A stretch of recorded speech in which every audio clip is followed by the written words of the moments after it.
그 돈을 맡길 때 나는 그게 가족을 더 단단하게 만들 거라고 믿었다. 노후 자금이라는 말은 생각보다 무거웠다. 평생 모은 돈이라는 뜻이었고 그 돈이 없으면 앞으로의 삶이 불안해진다는 뜻이기도 했다.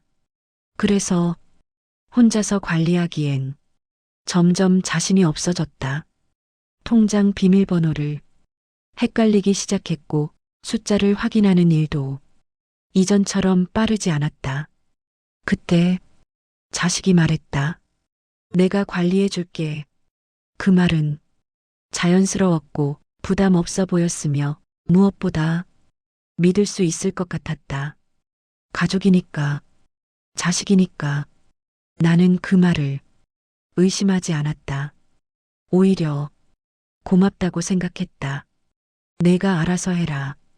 그 말과 함께 통장을 넘겼다.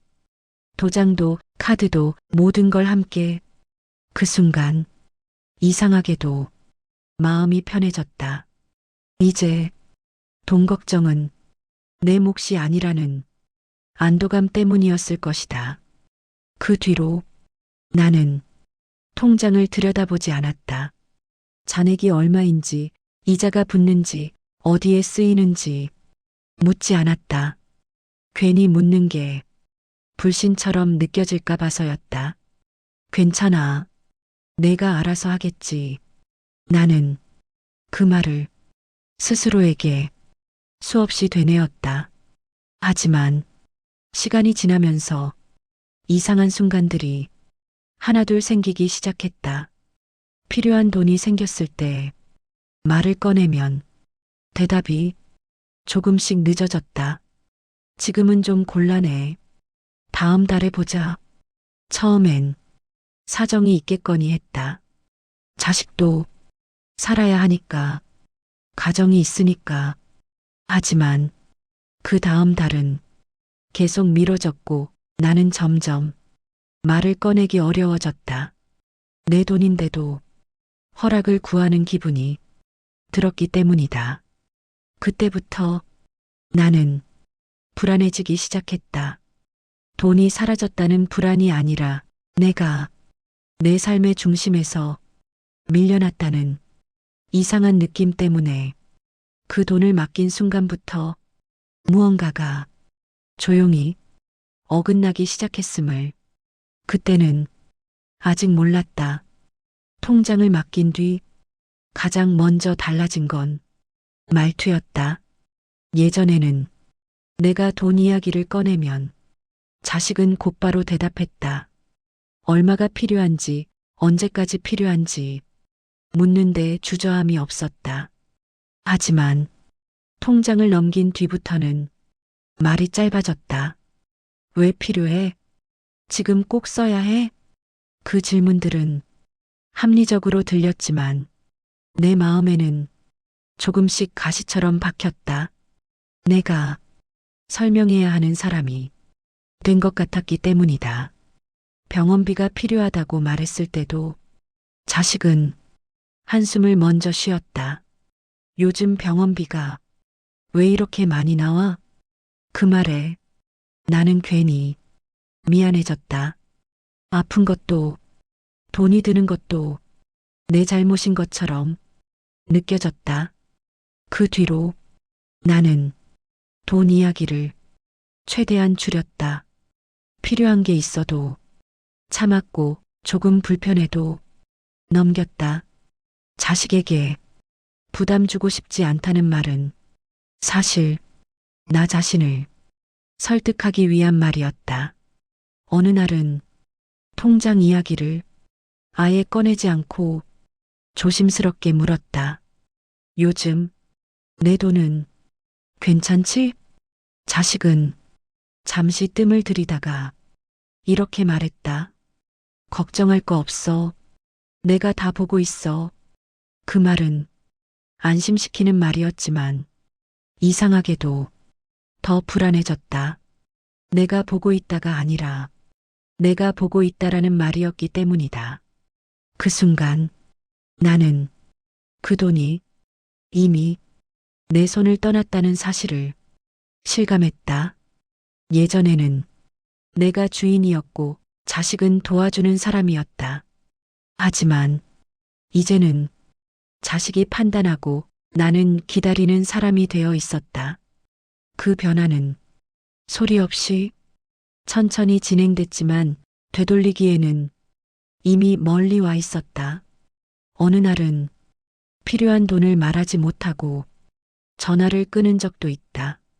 말을 꺼내는 순간 괜히 눈치를 보게 되는 내 자신이 싫어서였다. 그때 처음으로 이런 생각이 들었다. 돈을 맡긴 게 아니라 내 입장을 넘겨준 건 아닐까? 그 생각은 머릿속에서 쉽게 사라지지 않았다. 통장은 그대로였지만 그 안에서 내 자리는 점점 작아지고 있었다. 돈이 먼저 사라진 게 아니었다. 그보다 먼저 사라진 건 존중이었다.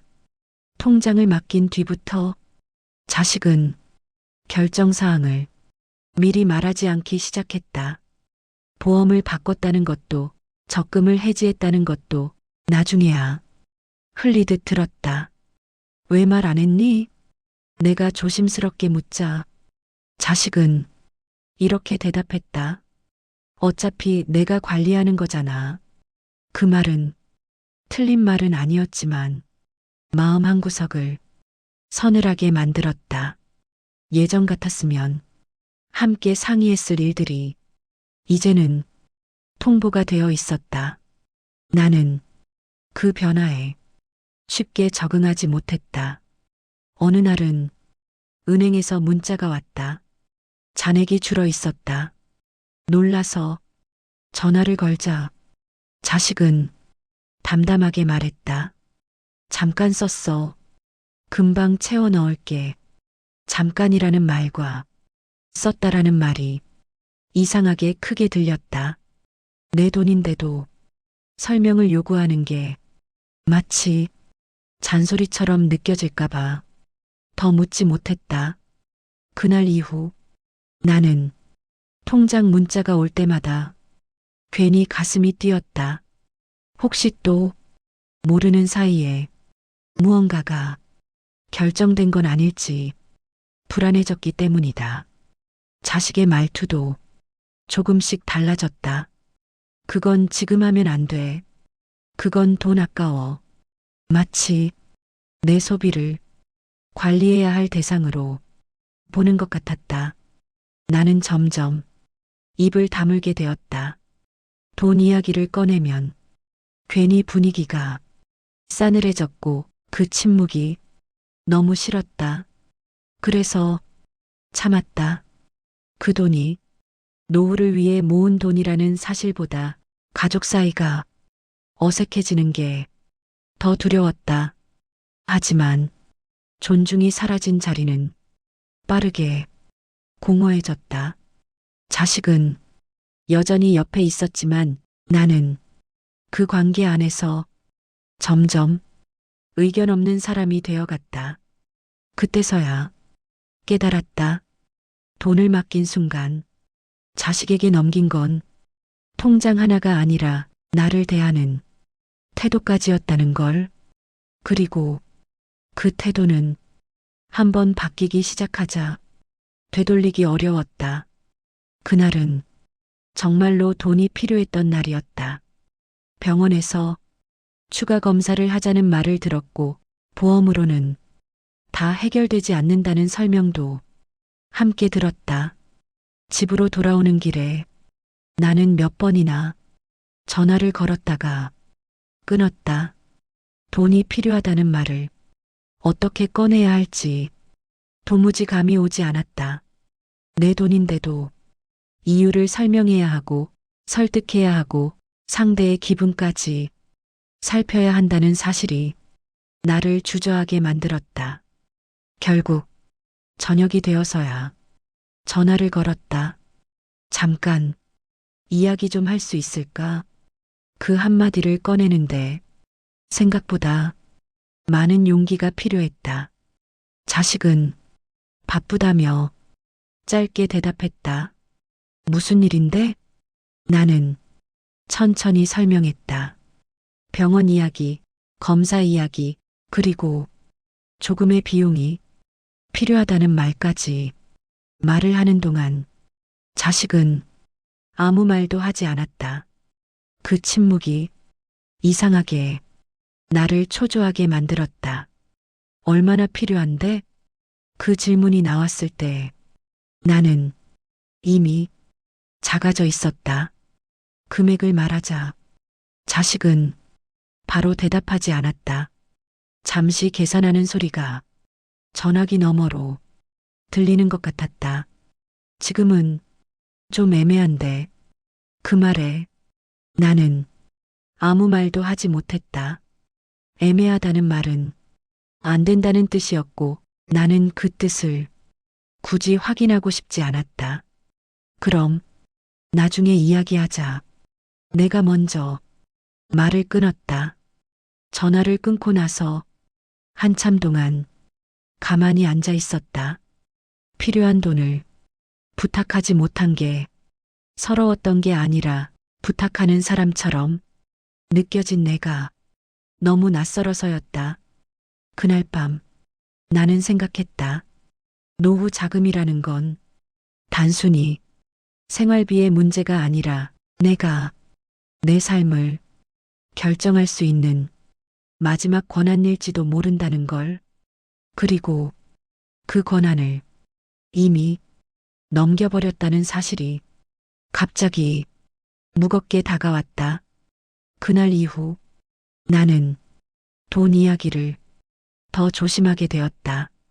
필요해도 참았고 말하지 않아도 되는 이유를 스스로에게 계속 만들어냈다.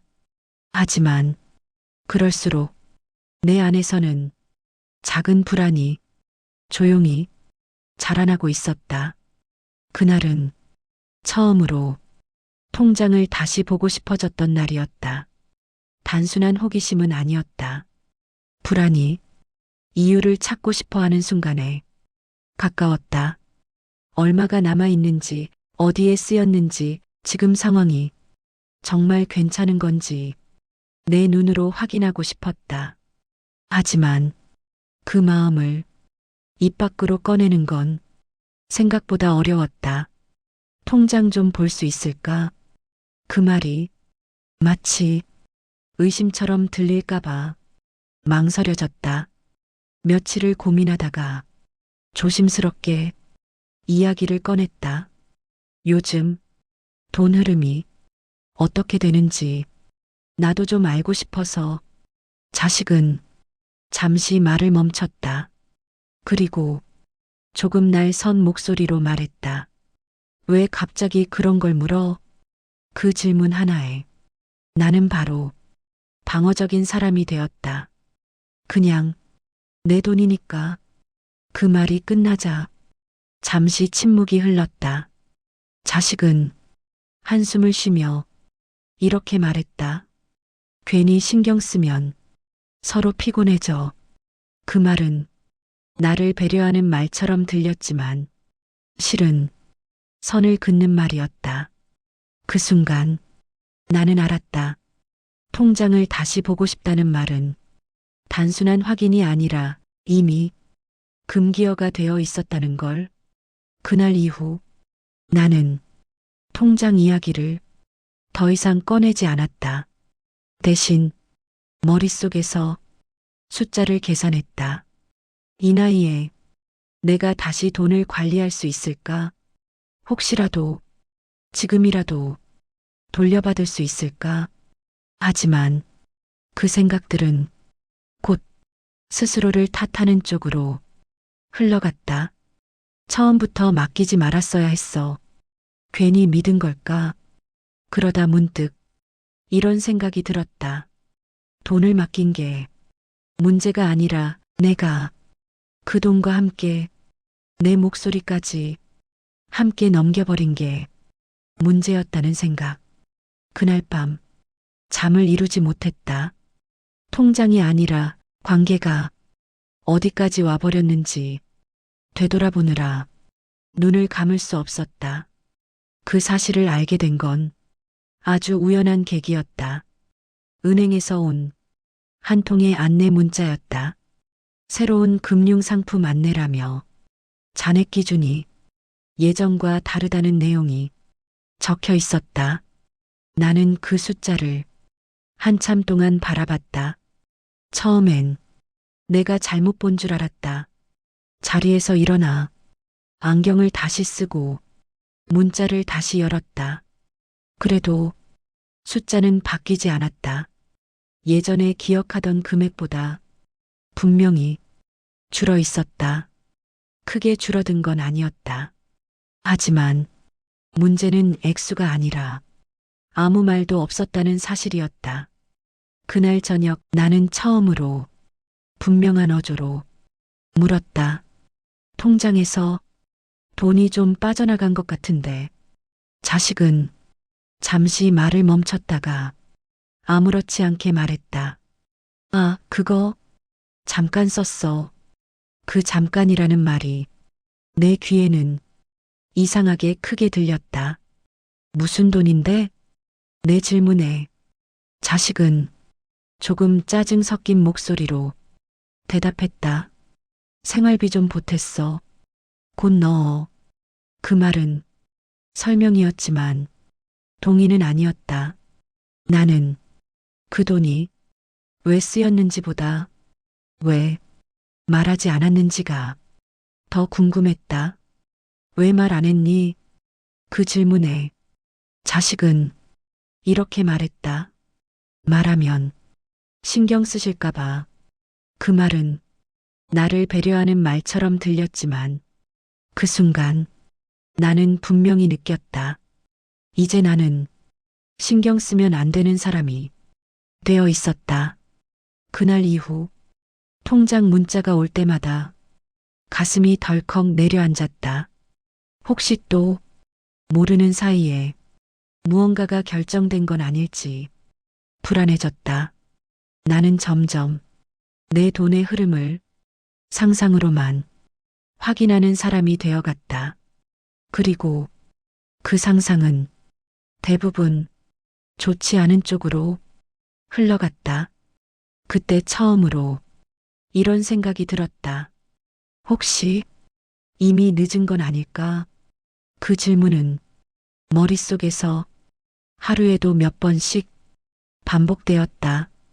그 말을 꺼내기까지 생각보다 오랜 시간이 걸렸다. 돈을 조금 돌려받고 싶다.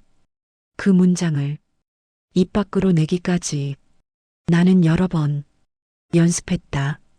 어떤 말투로 해야 덜 상처가 될지, 어떤 이유를 대야 이기적으로 보이지 않을지 계속 계산했다. 하지만 아무리 생각해도 그 말은 누군가에게서 허락을 구하는 말처럼 들렸다. 내 돈인데도 전화를 걸기 전날 밤 나는 거의 잠을 자지 못했다. 괜히 말 꺼냈다가 관계가 더 틀어지지는 않을지, 이미 멀어진 사이를 완전히 돌아오지 못하게 만드는 건 아닐지 계속 마음이 흔들렸다. 그래도 이대로는 안 되겠다는 생각이 더 컸다. 노후 자금은 지금의 문제가 아니라 앞으로 남은 시간 전체를 좌우하는 문제였다. 전화를 걸었을 때 자식은 예상보다 담담했다. 무슨 일이야? 나는 숨을 고르고 천천히 말했다. 요즘 생활이 조금 불안해서 통장에 있는 돈 중에 일부만이라도 내가 직접 관리하고 싶다. 잠시 침묵이 흘렀다. 그 침묵 속에서 나는 이미 후회하고 있었다. 괜히 말했다는 생각, 그냥 참고 넘길 걸 그랬다는 생각이 순식간에 밀려왔다. 자식은 잠시 후 이렇게 말했다. 지금은 좀 어려워. 그 말은 이유도 설명도 없었다. 왜? 내 질문에 자식은 조금 날카롭게 대답했다. 이미 다 계획이 있어. 그 계획 속에 내 자리는 없는 것 같았다. 나는 더 묻지 않았다. 묻는 순간 싸움이 될 게 분명했기 때문이다. 전화를 끊고 나서 한동안 가만히 앉아 있었다. 돌려달라는 말을 꺼낸 게 후회되기보다 그 말을 이렇게 쉽게 거절당했다는 사실이 더 서러웠다. 그날 나는 분명히 알았다. 돈을 맡긴 순간부터 그 돈은 내 노후가 아니라 자식의 계획 안으로 들어가 있었다는 걸. 그리고 그 계획에서 나는 점점 주변인이 되어가고 있었다. 그날 이후 나는 더 이상 돈부터 떠올리지 않게 되었다. 대신 신뢰라는 단어가 자꾸 마음에 걸렸다. 자식과의 관계에서 무너진 건 통장 잔액이 아니라 말하지 않아도 서로 이해하던 그 믿음이었다. 예전에는 자식이 무슨 말을 해도 의심하지 않았다. 설명이 부족해도 그럴 만한 이유가 있겠거니 넘겼다. 하지만 이제는 말 한마디, 표정 하나에도 의미를 찾게 되었다. 괜찮아. 라는 말이 정말 괜찮다는 뜻인지 더 묻지 말라는 뜻인지 구분하려 애썼다. 어느 날은 자식이 예전처럼 웃으며 안부를 물었다. 요즘 괜찮아? 그 질문에 나는 잠시 망설였다. 괜찮다고 말해야 할지 아니라고 말해야 할지 판단이 서지 않았다. 괜찮다고 말하면 지금 상황을 그대로 받아들이는 것 같았고 아니라고 말하면 또다시 돈 이야기가 나올 것 같았다. 결국 나는 짧게 대답했다. 그냥 그래. 그 말 속에는 서운함도 불안도 포기 비슷한 감정도 모두 섞여 있었다. 그날 이후 나는 자식과의 대화에서 조금씩 거리를 두기 시작했다. 괜히 기대했다가 실망하고 싶지 않았기 때문이다. 자식은 내가 변했다는 걸 알아차렸을까? 아니면 편해졌다고 느꼈을까? 확실한 건 이전처럼 마음을 열고 이야기하지 않게 되었다는 사실이었다. 돈은 다시 벌 수도 있고 잃었다가 되찾을 수도 있다. 하지만 신뢰는 한번 금이 가면 어디서부터 다시 메워야 할지 알기 어렵다. 그때 처음으로 이런 생각이 들었다. 이 싸움의 끝이 돈이 아니라 관계라면 나는 무엇을 선택해야 할까? 그 질문은 아직도 쉽게 답이 나오지 않는다. 하지만 적어도 한 가지는 분명해졌다. 통장을 맡긴 선택보다 그 이후에 아무 말도 하지 않고 참아온 시간이 더 큰 대가를 치르게 했다는 사실이었다. 그때부터 나는 선택을 해야 했다. 계속 기다릴 것인지 아니면 이제라도 내 삶을 다시 붙잡을 것인지. 통장을 돌려달라는 말은 더 이상 하지 않았다. 말한다고 해서 상황이 나아질 것 같지 않았기 때문이다. 대신 내 생활을 조금씩 줄이기 시작했다. 병원도 꼭 필요한 검사만 했고 불편해도 참는 날이 많아졌다.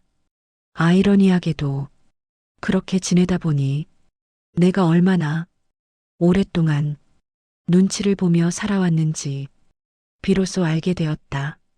내 돈이 있음에도 쓰지 못했고 쓸 수 있음에도 허락을 기다렸다.